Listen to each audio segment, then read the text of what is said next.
6절 두 말씀입니다. 우리 같이 한 목소리로 우리 마가복음 6장 5절 6절 두 절 말씀 같이 한번 받도록 하겠습니다. 시작.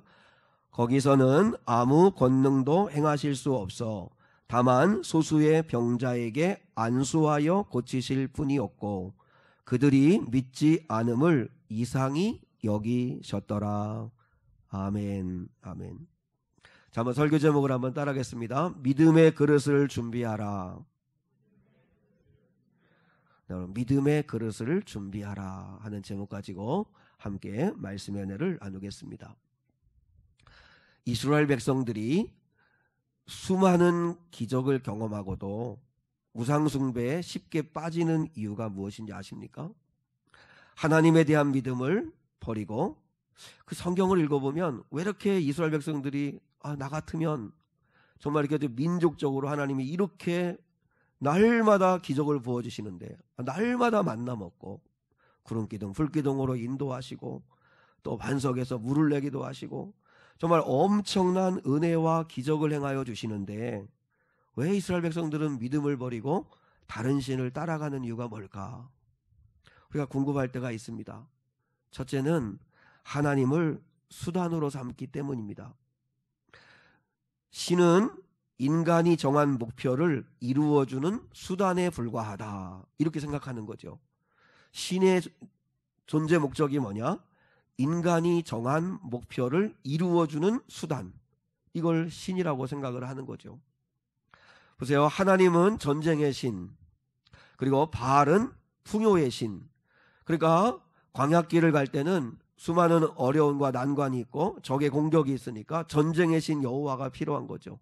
근데 이제 가나안 땅에 정착해서 농사를 짓고 풍년을 들어야 되니까 그때는 풍요의 신인 바알 신을 따라가는 거죠. 그러니까 자기 필요에 의해서 자기들이 원하는 것을 이루어주는 수단으로 신을 바꿔버리는 거죠. 이스라엘 사람들이 하나님과 바알을 동시에 섬기는 이유를 알겠습니까? 하나님만이 예배받으시고 섬김받으시고 하나님의 말씀 앞에 우리가 순종해야 된다는 이스라엘 백성들에게 있어서는 목적이 아니라 내가 원하는 걸 이루어주는 수단이었다는 거죠. 여러분, 우리도 이럴 수 있다는 것입니다. 여러분, 하나님이 여러분 신앙생활의 목적이십니까? 하나님이 여러분이 신앙생활하는 데서 처음과 마지막이십니까? 아니면 내가 원하는 것을 이루어주고 내가 원하는 것을 얻게 해주는 수단입니까? 여러분, 하나님이 나의 아버지가 되신다, 하나님이 나를 사랑하신다, 하나님이 나와 함께 하신다, 그것으로는 만족이 잘 안 되는 거예요. 그래서 뭐 어쨌다는 거야. 내가 원하는 건강을 주시든 내가 원하는 물질을 주시든 내가 원하는 걸 이루어져야 그래야 아버지이고 그리고 또 하나님 나와 함께 하시는 게 느껴지는 거지. 하나님이 맨날 나의 아버지시래, 나를 사랑하신대, 나와 함께 하신대, 그게 뭐 어쩌자고. 그건 하나도 힘이 안 되는 그런 신앙생활이 되면 우리도 하나님을 그냥 수단으로 여기고 있는 거죠. 하나님이 신앙생활의 목적이 되어야 합니다. 내 인생의 목적이 되셔야 합니다. 또 이스라엘 사람들이 하나님을 쉽게 배반한 이유는 뭐냐면 하나님을 인격적으로 믿지 않았기 때문입니다. 그러니까 하나님과 그냥 거래만 하는 겁니다. 거래. 하나님은 나를 사랑하시고 하나님은 나와 동행하시고 나와 모든 인생을 함께 나누기를 원하신다는 인격자시라는 건 알려고 하지도 않고 그저 문제가 있을 때 내가 순종하면 하나님은 내가 원하는 거 주고 또 하나님이 줬으니까 내가 또 감사하고 예배 좀 드리고 그렇게 거래하는 식으로만 하나님을 섬긴다는 거죠. 유진 피터슨이라고 하는 분이 이런 말을 했습니다. 기도하지 않는 사람은 하나님과의 추억이 없다. 참 좋은 말입니다. 여러분, 기도하지 않는 사람은 하나님과 나눈 추억이 하나도 없다는 거예요. 부부가 살아가는 이유가 뭐예요? 추억 때문에 사는 거예요. 그리고 남편이 아내가 전능자여가지고 사는 겁니까? 내가 문제가 있을 때 다 해결해 주는 사람이니까 사는 겁니까? 그냥 사랑하고 추억을 가지고 서로 함께 더불어 인생을 살아가는 거죠. 마찬가지로 우리가 물론 우리 하나님 아버지는 또 우리의 연인 되시는 우리 하나님은 우리 주님은 능력 있으시죠. 얼마든지 그분은 능력 있으시죠. 그렇지만 하나님이 원하시는 게 뭔지 아십니까? 하나님은 나와 많은 추억을 쌓자는 거예요. 많은 추억을 쌓자. 근데 우리는 추억이고 그런 거는 낭만이고 그냥 거래하자는 거예요. 거래. 내가 원하는 거 주시고 그럼 나는 그러면 주신 만큼 받은 만큼 또 도리를 좀 하고 그렇게 하겠다 하는 정도인 거죠. 근데 하나님은 서로 사랑하고 서로 추억을 남기길 원하시는 거예요. 여러분, 기도하지 않는 사람은 하나님과 나눈 추억이 없다는 거예요. 추억이 있는 사람은 어려움이 와도 그 사랑의 관계가 깨지지 않고 견디는 거예요. 다시 말하면 신앙생활은 하나님과 많은 추억을 쌓는 거예요. 부부관계가 꼭 그렇잖아요. 부부관계가 여러분 거래하는 관계면 그래서 이렇게 뭐 미팅을 하든지 소개팅을 하든지 이렇게 뭐 소개로 만나든지 할 때 자꾸 거래하려고 하면 그 사랑이 싹트겠습니까? 나한테 무슨 이익이 될까? 얼마나 도움이 될까? 내가 이 사람과 결혼하면 이 사람의 집안 배경이나 이 사람의 재력이나 이 사람의 도움으로 내가 얼마나 또 발전할 수 있을까? 더 성공할 수 있을까? 그렇게 계산하고 거래하는 관계라면 무슨 그 사랑이 그 안에 싹트겠어요? 여러분, 하나님께서 가정을 주시고 교회를 주신 이유가 뭔지 아십니까? 가족을 주시고 그리고 교인들을 서로 붙여주신 건 문제를 해결해 주는 것이 교회고 가정이 아닙니다. 여러분, 가정과 교회가 무슨 문제를 해결해 주는 것입니까? 그 문제가 있을 때 험한 인생길을 함께 걸어가면서 함께 격려하고 위로하면서 같이 살아가는 거, 그러라고 하나님이 가정과 교회를 주신 거예요. 사랑하는 여인과 함께라면 힘이 나잖아요. 혼자보다도 사랑하는 사람이 곁에 있으면 그 사람이 문제를 해결해 주는 건 아니지만 그 사람이 곁에 있음으로 인해서 힘이 나는 것처럼 우리 주님은 일단은 함께 하기를 원하는 거죠. 함께. 그러나 우리 하나님은 그냥 해결해 주지 못하는 그런 무능한 분이 아니시잖아요. 여러분, 목사로서 가장 힘든 게 뭐냐면 나에게 능력이 없다는 겁니다. 아프고 힘든 성도들의 문제를 해결해 주고 싶은 마음은 굴뚝 같은데 근데 그것을 해결해 줄 능력은 없습니다. 그리고 기도해 주면서 성도들한테 확신 있게 말해주고 싶은데 그럴 수가 없습니다. 왜냐하면 내가 전능자가 아니기 때문에. 하나님이 반드시 고치신다, 두려워하지 마라, 걱정하지 마라, 잘 될 거다, 이렇게 큰 소리를 못 치겠어요. 왜냐하면 나한테 능력이 없기 때문에. 내게 능력이 없어요. 그러니까 어떻게 해요? 그냥 그저 기도하는 거예요. 전능하신 하나님께 구하는 거예요. 하나님께서 기적을 베풀어 달라고, 하나님께서 불쌍히 여겨달라고, 하나님께서 살려달라고. 하나님이 살리셔야지 누가 살리실 수 있느냐고. 그렇게 우리는 기도할 뿐이에요. 우리는 전능하신 하나님을 우리는 믿는 사람들입니다. 그 하나님이 마음만 먹으시면 못하실 일이 없다는 사실을 우리는 믿습니다. 그렇기 때문에 우리는 하나님께 기도하는 겁니다. 여러분, 우리가 기도하는 게 그래서 기도하는 거죠. 여러분 스스로에게 한번 물어보세요. 여러분은 예수님을 왜 믿는지, 그리고 예수를 믿어서 좋은 게 뭔지, 그거에 대한 답을 분명히 하셔야 됩니다. 그게 내가 원하는 소원을 이루어주는 것이라고 하면 그러면 뭔가 우리가 목적이 잘못되겠어요. 내가 예수를 왜 믿는가? 내가 예수 믿어서 좋은 게 뭔가? 나름대로 생각을 해봤어요. 죄를 이기게 되었다는 거예요. 죄를 이기게 되었다. 거룩한 삶을 살지는 못하지만 거룩한 삶을 살고 싶은 간절한 소원이 생겼다는 거예요. 하나님을 사랑하기 때문에 하나님의 말씀에 순종하고 싶은 마음이 생겼다는 거예요. 그리고 하나님을 사랑하게 되었다는 거예요. 예수님의 사랑을 알게 되었기 때문에 그래서 사람들에 대한 태도도 달라지게 되었다는 거예요. 인격이 성숙해지기를 시작했다는 거예요. 고난을 대하는 태도가 달라진 거예요. 친절해졌고 용서할 수 있게 된 거예요. 여전히 화도 나고 여전히 이해도 안 되고 하는 부분이 있지만 그러나 결국은 하나님 앞에 씨름하다 보면 용서하게 되고 이해하게 되고 지게 되고 그리고 낮아지게 되더라는 거죠. 나에게 좋은 것보다 주님에게 좋은 게 뭘까? 그래서 그 주님이 좋아하시는 일을 하고 싶은 마음이 생기는 거예요. 꿈이 생기는 거예요. 말이 달라져요. 소원이 달라지고 관심이 달라져요. 천국을 믿으니까 이 땅에서 더 이상 있는 사람하고 다른 사람하고 비교하고 상처받지 않고, 그리고 낙심하지 않고 우쭐하지도 않고, 그리고 담담하게 주어진 삶을 기쁨으로 살아가는 거예요. 여러분, 그게 예수 믿어 좋은 거예요. 우리 사는 성도들은 예수 믿어 좋은 게 뭔가? 왜 내가 예수를 믿는 건가?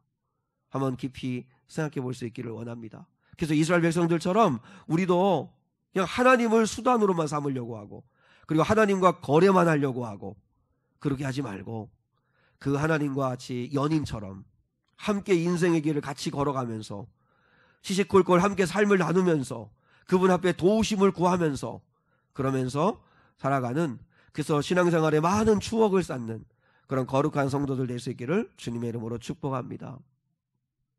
왜 예수님은 나사렛에서 아무런 권능을 행하실 수 없었을까요?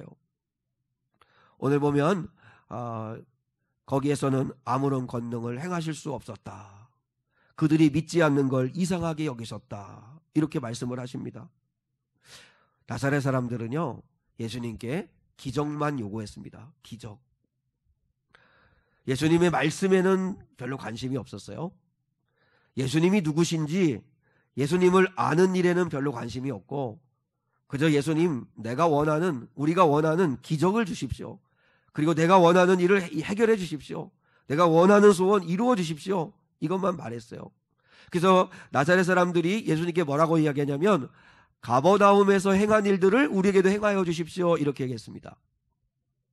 예수님이 가장 많은 시간과 가장 많은 기적을 행한 곳이 어디냐면 갈릴리 가버나움입니다. 갈릴리 가버나움. 갈릴리 지방에서 유명한 그 지명은 가버나움, 갈릴리 가나, 갈릴리 나사렛. 여기 나사렛, 가버나움, 가나, 이게 다 갈릴리 지방에 있는 그 마을들입니다. 그 이제 성경에 유명한 그 사건들이 있는 곳인데, 가버나움에서 예수님이 제일 많이 기적을 행하셨어요. 여러분, 예수님을 감동했던 믿음 있는 그 백부장이 가버나움 백부장입니다. 자기 하인이 병들었을 때, 내 하인이 병들었으니 오셔서 고쳐주십시오. 곰곰이 생각해 보니까 예수님을 오라 마라 하는 것도 무례한 것 같아요. 그래서 빨리 자기 친구들을 보내가지고, 주님 오시지 마시고 수고하지 마시고 말씀만 해주십시오. 말씀만. 그러면 내 하인이 낫겠습니다. 예수님이 얼마나 기뻐하시고, 내가 이스라엘 사람들 중에서도 이만한 믿음은 만나보지 못했다고 칭찬하신 그 백부장이 가버나움 백부장입니다. 또 열병으로 누워서 몸져 누워 있었던 베드로의 장모를 고친 것도 가버나움. 또 지붕을 뜯어가지고 예수님 앞으로 중풍병자들을 달아내렸던 그 네 사람들, 그들이 살던 곳이 또 가버나움입니다. 여러분, 오병이어의 기적을 행하신 것도 가버나움입니다. 그러니까 예수님이 가버나움에서 정말 많은 기적을 행하셨어요. 근데 예수님이 마태복음에 보면 가버나움 사람들을 책망하십니다. 내가 그렇게 많은 기적을 행하였는데도 회개하지 않는 너희들. 그러면서 가버나움 사람들을 책망하십니다. 차라리 내가 행한 기적들을 소돔과 고모라 성에서 행했다면 그들은 다 회개했을 거라고. 근데 너희들은 도무지 회개하지 않는다고. 가버나움 사람들을 책망해요. 가버나움 사람들의 문제가 뭔지 알아요? 기적만 보려고 하는 거예요. 예수님이 누구신지, 예수님이 하늘에서 내려온 생명의 떡이라고 하는 말씀을 듣는 건 귀찮아하고, 그냥 빨리 배부르게 해주시고 우리 문제 해결해 주시고 로마로부터 우리를 좀 자유케 해주시고 하는 자기 소원만 원하는 거예요. 근데 나사렛 사람들이 똑같은 거예요. 가버나움 사람들하고 같이 가버나움에서 행한 기적만 행해달라는 거예요. 그러니까 예수님은 더 이상 아무런 기적을 행하실 수 없었던 거예요. 왜요? 믿지 않으니까. 도무지 나를 믿으려고 하지를 않고 내 말을 들으려고 하지 않으니까. 나는 기적을 행하려고 온 게 아니라 기적 속에 메시지를 주려고 온 건데 메시지는 관심 없고 그냥 내가 원하는 것들만 이루어달라고 하니까 더 이상 주님이 역사하지를 않으신 거예요. 근데 주목해야 될 말씀은 뭐냐면, 우리 5절 한번 봐봐요. 5절. 자, 본문 5절 시작. 거기서는 아무 권능도 행하실 수 없어 다만 소수의 병자에게 안수하여 고치실 뿐이었고. 저는 이 뒤에 이 다만 소수의 병자에게 안수하여 고치실 뿐이었고, 그래도 불신 속에서도 병고침을 받은 소수의 믿는 사람들이 있었구나. 나는 이들이 귀하더라고요. 얼마나 귀해요. 불신이 팽배한 그 나사렛 그 분위기 속에서 예수님을 믿고 나의 병을 고쳐주시기를, 주님이 기꺼이 소수의 사람들에게 병을 고치셨다는 이야기는 단순히 육신의 병뿐만 아니라 그의 영혼을 구원하시는, 그러니까 예수님의 말씀에 귀를 기울였다는 거 아니겠어요? 소수의 사람들이지만 거기도 믿는 사람이 있었구나. 예수님은 지금 믿는 자들을 찾으십니다. 믿음 있는 자를 찾으십니다. 수많은 사람들이 예수님과 터치했습니다. 그런데 오직 12회를 혈증으로 앓던 여인만 주님의 능력을 받고 치유되었습니다. 이유가 뭐죠? 믿음으로 붙잡은 사람은 그 여인 한 사람이었기 때문입니다. 예수님은 믿음 있는 자를 기가 막히게 알아보시는 거죠. 흔들리는 야이로에게 이렇게 이야기합니다. 주변 사람들이 당신의 딸이 죽었어, 이제 예수님 모시고 갈 필요가 없어, 그렇게 이야기할 때 예수님이 두려워하지 말고 믿기만 하라. 두려워하지 말고 믿기만 하라. 주님은 믿음을 보기를 원하신다는 거죠. 믿음. 돌문을 옮겨놓으라 라고 하는 그 말에 마르다가 만류합니다. 주님도 지금 후각이 있으시지 않습니까? 지금 오빠의 시신이 지금 뷔페에서 썩는 냄새가 나지 않습니까? 그때 예수님이 뭐라 말씀합니까? 내 말이 네가 믿으면 하나님의 영광을 보리라 하지 아니하였느냐. 한번 좀 따라해 보겠습니다. 내 말이, 좀 크게요. 내 말이 네가 믿으면 하나님의 영광을 보리라. 예수님이 보세요. 네가 믿으면 하나님의 영광을 보리라. 믿는 자를 찾으세요. 믿는 자를. 근데 도무지 믿으려 하지 않으니까 주님이 아무런 권능을 행하실 수 없는 거예요.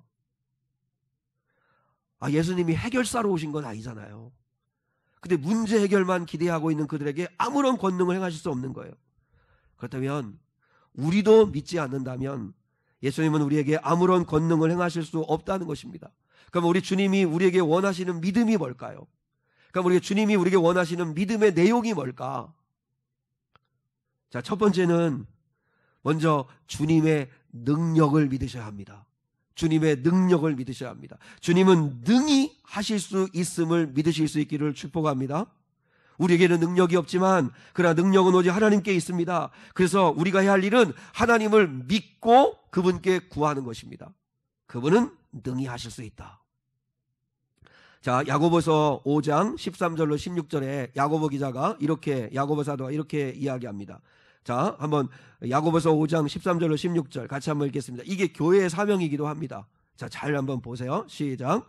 너희 중에 고난 당하는 자가 있느냐? 그는 기도할 것이요. 즐거워하는 자가 있느냐? 그는 찬송할지니라. 너희 중에 병든 자가 있느냐? 그는 교회의 장로들을 청할 것이요. 그들은 주의 이름으로 기름을 바르며 그를 위하여 기도할지니라. 믿음의 기도는 병든 자를 구원하리니 주께서 그를 일으키시리라. 혹시 죄를 범하였을지라도 사하심을 받으리라. 그러므로 너희 죄를 서로 고백하며 병이 낫기를 위하여 서로 기도하라. 의인의 간구는 역사하는 힘이 큼이니라. 할렐루야. 사랑하는 여러분, 고난당한 자가 있습니까? 그는 기도할 것이요. 즐거워하는 자가 있느냐? 그는 찬송할지니라. 이건 여러분 개인적인 그 신앙입니다. 내가 문제를 만났을 때 하나님 앞에 기도하라는 거예요. 본인이 기도하라는 거예요. 남에게 기도만 부탁하지 말고 본인이 하라는 거예요. 고난당한 자가 있느냐? 그는 기도할 것이요. 즐거워하는 자가 있느냐? 그는 찬송할지니라. 근데 그 다음 말씀에 혼자 기도하지 말고 함께 기도하라는 거죠. 너희 중에 병든 자가 있느냐? 그는 교회 장로들을 청할 것이요. 그들은 주의 이름으로 기름을 바르며 그를 위하여 기도할지니라. 믿음의 기도는 병든 자를 구원하리니 주님은 능히 하실 수 있다는 믿음. 주님이 하시면 죽은 자도 살리실 수 있는 분이시기에 얼마든지 주님은 그를 일으키실 수 있다는 믿음, 그 믿음을 가지고 기도할 때 하나님은 우리의 기도를 들어주신다는 거죠. 그러면 중요한 게 뭐예요? 기도해주는 사람이나 기도를 받는 사람이나 간절하게 믿고 구해야 한다는 것입니다. 아무리 목사가, 아무리 여러 성도들이 여러분 기도를 해준다고 해도 기도를 받는 사람이, 정말 당사자가 믿음으로 받지 아니하면, 믿음으로 구하지 아니하면 아무런 능력이 나타날 수 없다는 것입니다. 천하의 우리 주님도 나사렛에서 아무런 권능을 행하실 수 없었어요. 주님이 능력이 없어서예요? 아니잖아요. 믿지 않으니까. 그래서 목회해보면 믿지 않는 사람한테 기도해 주는 것처럼 힘든 일이 없어요. 정말 예배를 드릴 때든 기도를 받을 때건 설교를 들을 때건 간절하게 믿음으로 기도를 받는 사람에게 기도할 때는 능력이 나타나는 거예요. 근데 아무런 기대도 믿음도 간절함도 없이 기도를 받으면 주님의 능력이 나타나기가 어렵죠. 여러분, 주님이 원하시는 믿음 있는 자를 찾으시는데, 주님이 원하시는 믿음은 주님의 능력을 믿고 기도하자. 주님의 능력을 믿고 주님이 하시면 하실 수 있다. 근데 두 번째, 이 믿음도 중요합니다. 주님의 뜻을 믿으라는 것입니다. 주님의 뜻을 믿으라. 내가 원하는 대로 되면 얼마나 좋겠어요. 그러나 내가 원하는 대로 되지 않는다고 해서 낙심하지 말라는 것이에요. 목회자가 제일 불안한 게 뭐냐면, 성도들 위해 기도해 주는데 혹시 성도들이 자기가 원하고 기대하는 대로 결과가 주어지지 않았을 때 낙심할까봐, 절망할까봐. 믿음으로 구했는데 하나님은 얼마든지 하실 수 있는데, 근데 주어진 결과가 내가 원하는 대로 되지 않았을 때 너무 낙심하고 그리고 절망할까봐, 그게 늘 염려가 돼요.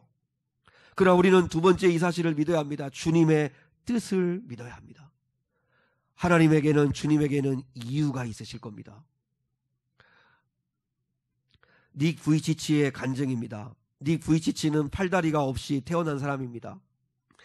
그래서 어려서부터 왕따를 당했습니다. 완전히 몸뚱아리 하나만 있으니까 얼마나 괴물 같겠어요.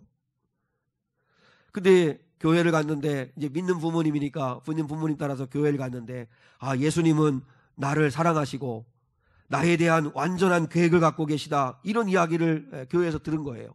근데 그거는 하나도 안 믿어지는 거예요. 나를 사랑하신다고?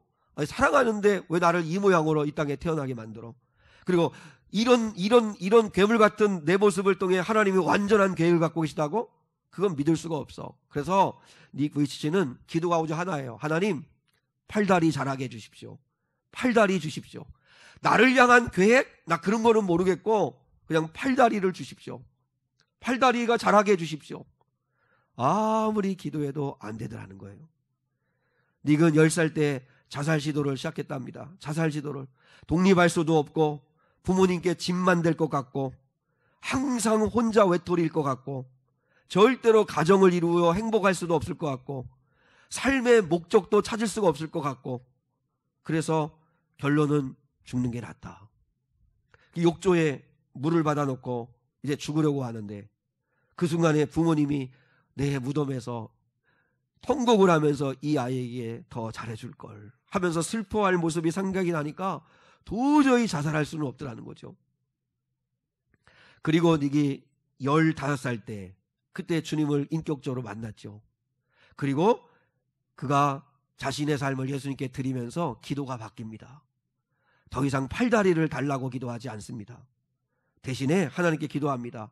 팔다리를 달라는 기도가 아니라, 저를 왜 이런 모습으로 태어나게 하셨습니까? 제가 어떻게 살아야 합니까? 저의 삶에 어떤 계획을 갖고 계신 겁니까? 나는 예수님이 필요합니다. 예수님 말씀해 주십시오. 나를 향한 계획이 무엇이고 내가 어떻게 살아야 되는 거고. 그래서 예수님께 간절히 구했을 때 하나님이 한 걸음 한 걸음 인도해 주셔서, 그래서 훗날 자기는 전 세계를 다니면서 예수님을 전하는 상상도 하지 못했던 일들을 지금 하고 있노라고 그렇게 이야기를 하는 거죠. 그리고 그는 결혼을 했습니다. 아이를 가졌는데 그 아이가 만나지도 않았는데 태중에 있는데 무조건 사랑스럽더라는 거죠. 팔다리가 없는 그 아이, 그리고 그 아이가 태어났는데 그렇게 사랑스럽고, 그러면서 깨달았다는 거예요. 아비는 자기 자식이라고 하는 이유 하나만으로 뭐 생김새가 어떻든 뭐 태어나기 전에 태중에 있을 때부터 그렇게 사랑스러운 것처럼 하나님 아버지도 나를 보실 때 그러지 않았을까?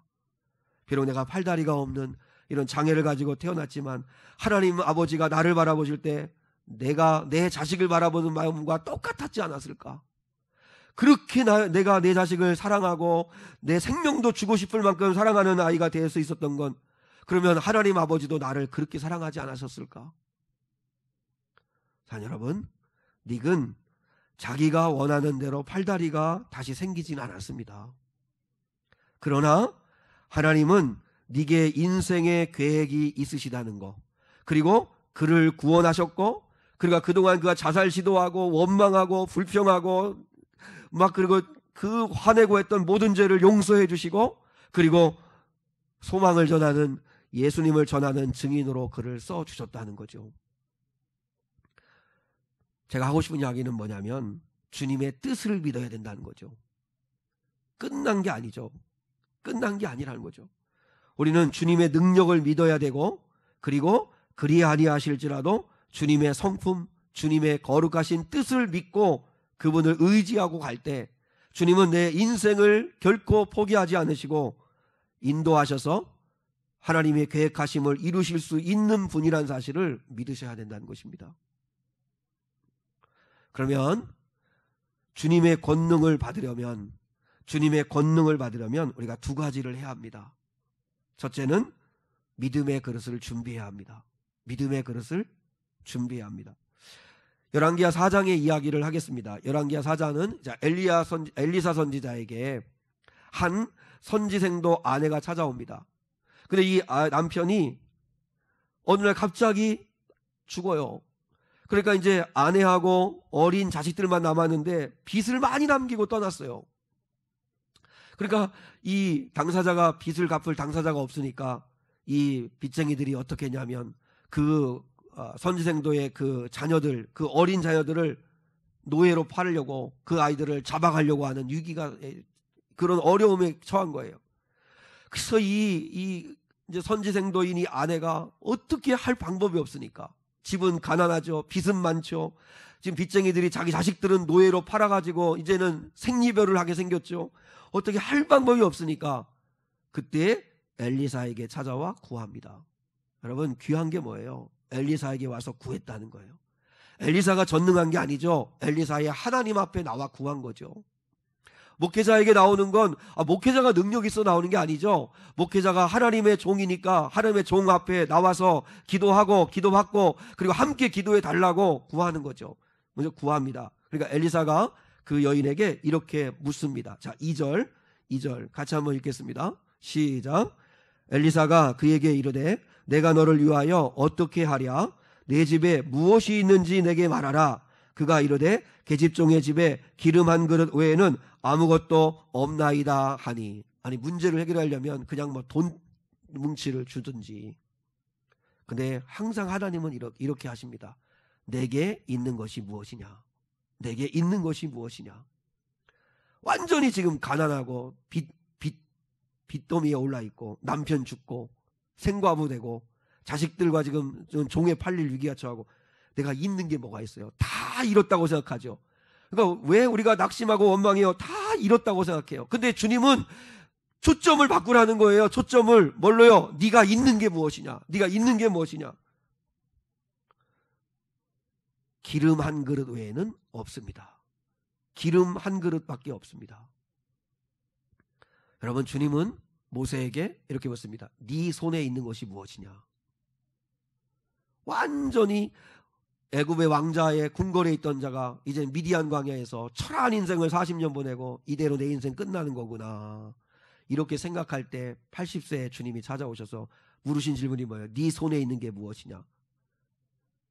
마른 막대기, 지팡이 하나였습니다. 지팡이니다. 근데 주님이 그 지팡이를 통해 내가 너를 통해 역사하리라. 여러분, 안드레가 주님께 드리죠. 너희들이 먹을 것을 주어라 그렇게 이야기할 때 빌립은 어떻게 합니까? 어떻게? 우리에게 돈이 있습니까? 돈이 있은들 떡이 어디 있습니까? 없다고만 계속 얘기해요. 근데 안드레는 어떻게 해요? 여기 어린아이가 5병이어를 가지고 있습니다. 있는 것을 내어드리죠. 5병이요? 그거 수만 사람, 수천 명, 수만 명, 그 만 명이 넘는 사람들한테 무슨 큰 도움이 되겠어요? 근데 주님은 있는 것을 가지고 역사하시는 거죠. 그러니까 우리는 항상 없는 거 자꾸 보지 말고, 여러분, 있는 거, 네가 있는 게 무엇이냐? 네가 있는 게 뭐냐? 지금 할 수 있는 게 뭐냐? 우리는 말할 수 있고 움직일 수 있고 얼마든지 안아줄 수 있고 사랑할 수 있지 않습니까? 할 수 있는 게 뭐냐? 그것부터 시작하라는 거죠. 그것 가지고 시작을 하라는 것이에요. 그러면 주님이 역사하시겠다는 거 아닙니까? 기름 한 그릇밖에 없습니다 할 때 엘리사가 뭐라 그러죠? 그러면 가서 빈 그릇을 빌리라. 자, 3절 시작. 이르되 너는 밖에 나가서 모든 이웃에게 그릇을 빌리라. 빈 그릇을 빌리되 어떻게 하지 말고? 조금 빌리지 말고. 분명히 엘리사가 그랬어요. 조금 빌리지 말고 많이 빌려라. 빈 그릇을 많이 빌려라. 여러분, 빈 그릇이 뭐예요? 물론 여러 가지로 적용할 수 있겠지만 우리에게 적용한다면 믿음의 빈 그릇을 많이 준비하라는 거죠. 채우시는 건 하나님이 하십니다. 기름을 채우는 건 우리가 못하는 겁니다. 근데 빈 그릇은 우리가 준비할 수 있잖아요. 동네방네 다니면서 빌려올 수 있잖아요. 어떻게든지 더 하나라도 만들 수 있잖아요. 그건 우리가 할 수 있잖아요. 채우는 건 하나님이 하십니다. 그러나 빈 그릇을 빌리는 것, 준비하는 것 우리가 할 수 있지 않습니까? 자, 4절입니다. 4절, 본문 4절, 11개 4장 4절 시작. 너는 내 두 아들과 함께 들어가서 문을 닫고 그 모든 그릇에 기름을 부어서 차는 대로 옮겨 놓으라 하니라. 아무리 하나님이 부어주고 싶어도 믿음의 그릇을 준비하지 않으면 하나님은 채워줄 수 없다는 거예요. 오늘 여러분 예배 오시는데 아무런 기대감도 없이, 아무런 준비도 없이, 아무런 사모함도 없이 예배 나오면 주님은 은혜 주실 수 없어요. 기도를 한번 받더라도, 또 내가 주님 앞에 한번 기도를 하더라도 믿음의 그릇을 준비하고 주님 앞에 부르짖어야, 그래야 주님이 채우시는 거죠. 채우는 건 우리가 못하지만 우리는 준비해야 합니다. 언제 기름이 멈춰요? 어머니가 빈 그릇을 가져와라 했더니 어머니 빈 그릇이 더 이상 없어요. 그러니까 기름이 멈추니라 그럽니다. 기름이 부족한 게 아니었어요. 하나님의 은혜가 부족한 게 아니에요. 하나님의 능력이 부족한 게 아니에요. 빈 그릇이 없었기 때문에 멈춘 거예요. 여러분, 우리가 하나님 아버지 앞에 제일 먼저 하나님의 권능을 정말 받으려면 믿음의 그릇을 준비해야 돼요. 이왕이면 할 수 있으면 더 큰 믿음의 그릇을 우리가 준비해야 돼요. 그런 얘기 혹시 들어본 적 있으십니까? 어떤 사람이 이렇게 바닷가에서 낚시를 하는데 이렇게 물고기를 건져 올리고 나면 이렇게 보더니 큰 물고기는 그냥 살려주고 작은 물고기는 담더라는 거예요. 보통 같으면 반대로 하잖아요. 그 이상하다. 그래서 그 사람한테 물었대요. 아니, 당신은 어떻게 큰 물고기는 살려주고 작은 물고기만 이렇게 담느냐? 그랬더니 그 사람이 하는 말이, 우리 집에 고기를 굽는 후라이팬이 작아가지고 그래서 그 작은 후라이팬에 구울 수 있는 작은 물고기만 담는 거라고. 여러분, 얼마나 안타깝습니까? 그 사람한테 뭐라고 해주고 싶으세요? 후라이팬을 바꿔. 여러분, 큰 후라이팬으로 바꾸면 되는 거잖아요. 하나님은 큰 물고기 주시고 은혜 주시려고 하는데 항상 우리는 믿음의 그릇을 조그맣게 준비해 놔가지고 주님이 주시고 싶어도 주실 수 없는 그런 믿음을 준비하면 안 된다는 거죠. 자, 여러분, 하나님의 능력을 믿으시고 하나님의 뜻을 믿으시고 그리고 믿음의 그릇을 준비해야, 그래야 하나님께서 쓰십니다. 오늘 우리 젊은이들도 있는데 믿음의 그릇을 준비해야 하나님이 여러분을 쓰십니다. 나사렛에서 왜 예수님이 아무런 권능도 행하지 하실 수 없었어요? 믿음의 그릇을 준비한 사람이 없으니까. 주님 앞에 나와도 자기 욕심으로 나오고 자기 욕심만 구하려고 하니까 주님이 하실 수 없어요. 믿음의 그릇을 많이 준비하는 저와 여러분 될 수 있기를 축복합니다. 그리고 마지막, 주님의 권능을 받으려면 믿음이 있다는 것을 행동으로 보이셔야 합니다. 믿음이 있다면 행동해야 합니다. 마태복음 13장 44절 우리 한번 마지막 한번 인용 말씀 한번 읽겠습니다. 시작.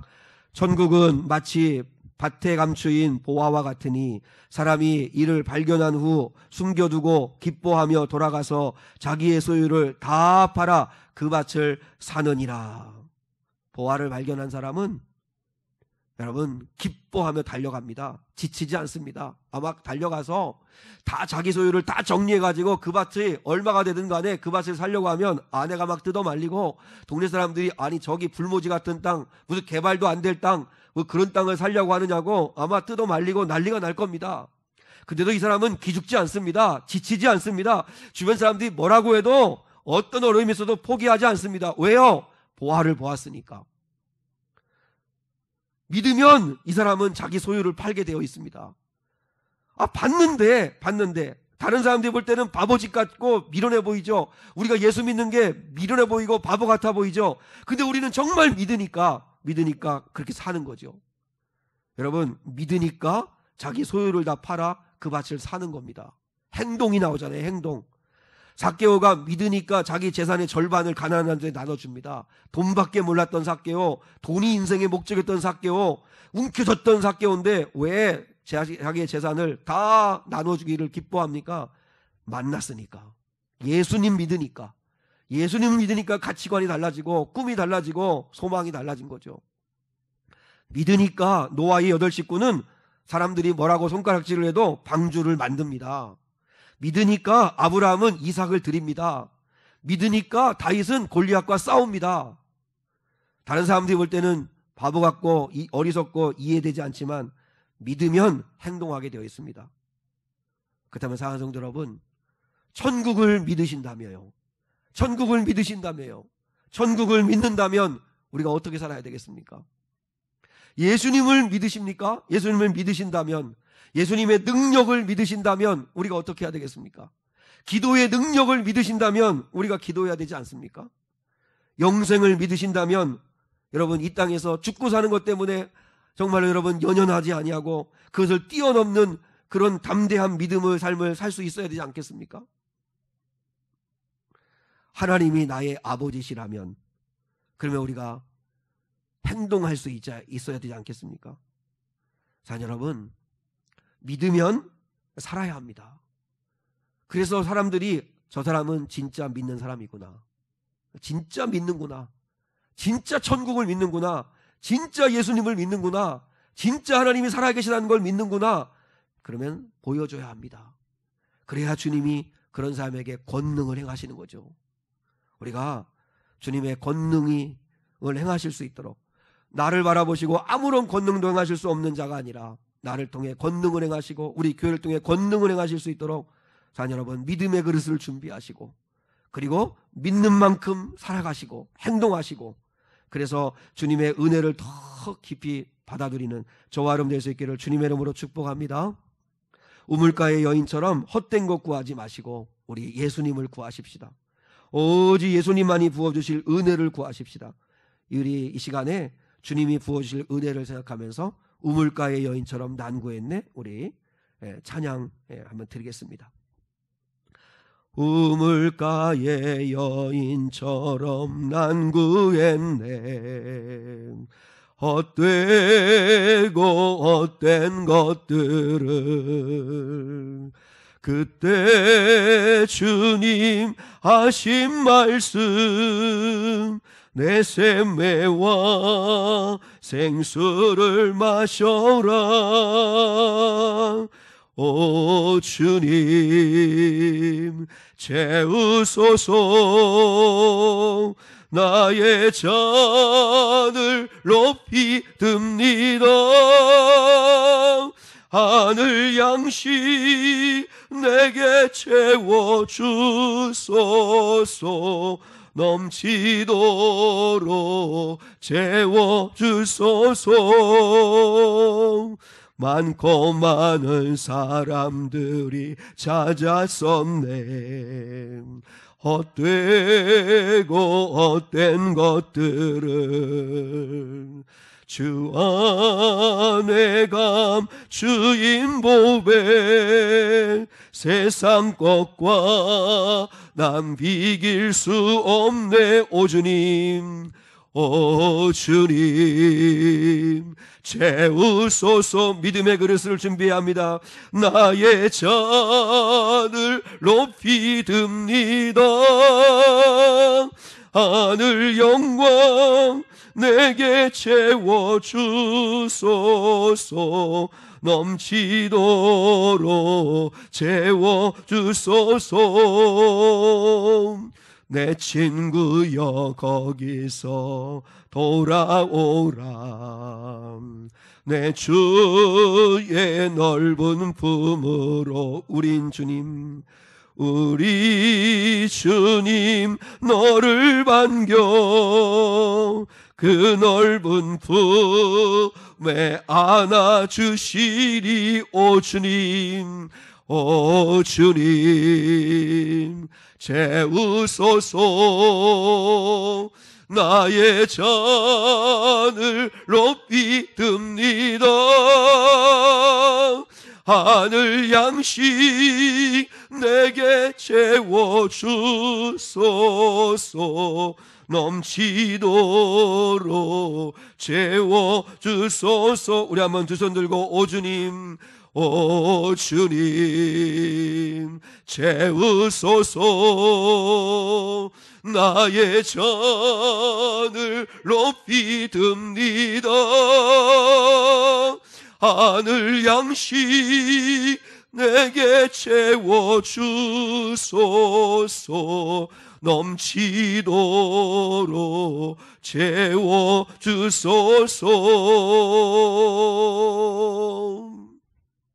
하나님 아버지 감사합니다. 주님, 이 시간 우리의 믿음의 잔을 높이 듭니다. 주님 채워주시옵소서. 다른 것으로부터 채움받고 싶지 않습니다. 오직 살아계신 주님으로부터 채움받고 싶고 주님으로 만족하기를 소망합니다. 아버지 하나님, 주님은 나사렛에서 아무런 권능도 행하실 수 없었습니다. 이유는 믿지 않았고 믿음의 그릇을 준비하는 사람들이 없었기 때문이었습니다. 저희는 주님을 그렇게 보내고 싶지 않습니다. 믿음의 그릇을 준비하고 믿는 바대로 살아감으로 말미암아 주님의 권능을 덧입기를 원합니다. 우리 교회와 우리 교회에 사는 성도들 위해 하나님의 권능이 임하게 하여 주시옵소서. 주님의 행하심을 믿습니다. 주님의 일하심을 믿습니다. 주님은 얼마든지 하실 수 있습니다. 당신의 뜻대로 인도하여 주시옵소서. 우리 귀한 성도들, 오늘도 주님께서 불러주시고 귀한 예물 주님 앞에 봉헌하였습니다. 받아주시옵소서. 성령으로 충만하게 하시고 은혜로 충만하게 하시고 하나님 또한 필요한 것을 아시는 주께서 채워주시는 은혜를 베풀어 주시옵소서. 감사하고 사랑 많으신 예수 그리스도의 이름 받들어 기도드리오며, 지금은 우리 주 예수 그리스도의 은혜와 하나님 아버지의 극진하신 사랑과 성령 하나님의 함께 하심이 오늘 여기 모여 예배한 거룩한 성도들 위에 영원히 함께 하시기를 축원하옵나이다. 아멘.